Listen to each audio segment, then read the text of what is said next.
dipersembahkan oleh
Pemirsa, Anda kembali bergabung bersama kami di Prime Time News. Kasus dugaan pemerasan terhadap Mentan Syahrul Yassin Limpo yang dilakukan Ketua Komisi Pemberantasan Korupsi Firly Bahuri telah lama menyita perhatian masyarakat.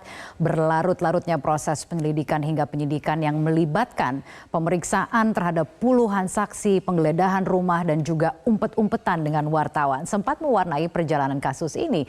Seperti apa lika-likunya kita akan simak berikut ini. Menurut Direktur Reskrimsus Polda Metro Jaya, Kombes Ade Safri Simanjuntak, kasus ini pertama kali diadukan ke Polda Metro Jaya pada tanggal 12 Agustus 2023.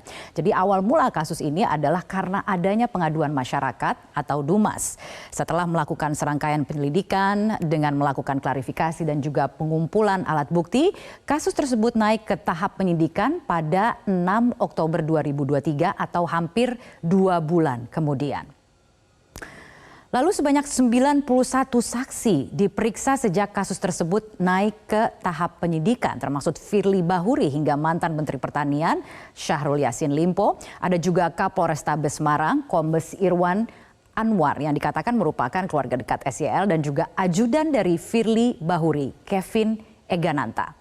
Saat proses penyidikan berlangsung, ada sebuah foto yang kemudian viral di sosial media. Foto tersebut kita tampilkan berikut ini, mungkin sudah tidak asing lagi bagi Anda yang pernah melihatnya. Ini adalah foto pertemuan Firly dengan Syahrul Yassin Limpo atau SYL, juga viral di media sosial. Foto itu menunjukkan Firly tengah berbicara dengan SYL di sebuah lapangan bulu tangkis yang terjadi dikatakan pada bulan Maret 2022. Firly awalnya menyangkal pernah bertemu walau akhirnya mengakui pertemuan itu namun tetap membantah terjadi pemerasan. Klaim Firly pertemuan terjadi sebelum Komisi Pemberantasan Korupsi atau KPK menangani kasus korupsi di Kementan.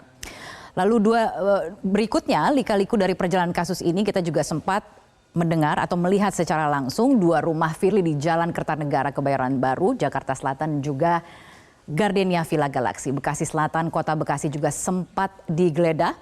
Rumah Kertanegara berstatus safe house yang biasa digunakan Firly untuk istirahat. Belakangan dijelaskan sejumlah barang bukti telah disita berupa data dan dokumen elektronik meliputi dokumen penukaran falas dalam pecahan dolar Singapura dan juga Amerika Serikat dengan nilai total 7,47 miliar rupiah sejak bulan Februari 2021 hingga September 2023. Barang bukti lainnya juga telah disita, dikatakan ada pakaian, sepatu dan juga PIN yang digunakan SYL saat bertemu dengan Firly di GOR pada tanggal 2 Maret 2022 lalu. Dan Firly pertama kali, kalau kita mengingat kembali dari awal kasus ini, pertama kali diperiksa sebagai saksi pada tanggal 24 Oktober 2023. Dan sempat beberapa kali mangkir alias tidak datang sebelum akhirnya kembali diperiksa pada tanggal 16 November. Pemeriksaan Firly juga dipindah ke Mabes Polri walau dilakukan oleh Polda. Permintaan yang dikabulkan oleh polisi. Dan saat pemeriksaan usai dilakukan di gedung Barreskrim Polri, terjadilah momen umpet-umpetan dengan wartawan. Ada sebuah foto mungkin yang juga sempat viral. Firly sempat berupaya menghindari wartawan dengan menyembunyikan wajahnya di balik tas. Ada fotonya berikut ini yang mungkin bisa mengingatkan kita kembali. Ini adalah pada saat usai pemeriksaan, kemudian terlihat Firly berupaya untuk menghindari kejaran dari wartawan dan berupaya menyembunyikan diri di balik tas yang pada saat itu dibawanya, atau lebih tepatnya topi sebenarnya, seperti foto yang Anda saksikan saat ini. Dan belakangan kemudian Firly mengatakan ia kehilangan mobil seusai menjalani pemeriksaan. Apapun alasannya, foto dan video yang berhasil diabadikan dari momen ini menuai cukup banyak reaksi dan menandai berlikunya proses pemeriksaan terhadap Ketua KPK ini. Dan menghadapi kasus dugaan pemerasan terhadap mantan Menteri Pertanian SYL ini, Firly sempat mengatakan tidak akan mundur karena jasanya masih dibutuhkan Komisi Pemberantasan Korupsi atau KPK, dan hal itu disampaikan dalam sebuah konvers yang digelar di KPK Senin 20 November lalu. Kita akan simak bersama kutipan dari konvers tersebut. Bagi saya pribadi, saya tidak pernah merasa kecewa kepada siapapun juga. Termasuk saya juga tidak pernah kecewa kepada negara. Karena pada prinsipnya, negara ini membutuhkan pengabdian terbaik seluruh anak bangsa dan seluruh penegak hukum untuk tidak mundur dari suatu hadapan tentang kebatilan, terutama menghadapi serangan balik para koruptor. Dan seperti yang kita ketahui 2 hari kemudian, tepatnya pada tanggal 22 November 2023, Ketua KPK Firly Bahuri resmi ditetapkan sebagai tersangka kasus dugaan pemerasan terhadap mantan Menteri Pertanian Syahrul Yassin Limpo. Adapun pasal yang dituduhkan adalah pasal 12E, 12B atau pasal 11 Undang-Undang Nomor 31 Tahun 1999 tentang pemberantasan tipikor, Yungto pasal 65 KUHP dengan hukuman maksimal terancam seumur hidup. Setelah ditetapkan sebagai tersangka, mantan penyidik KPK Yudi Purnomo pun menyarankan agar Firly mundur dari jabatannya agar tidak menjadi beban bagi KPK. Yudi menyampaikan penetapan Firly sebagai tersangka membuka harapan cerah pemberantasan korupsi di masa depan.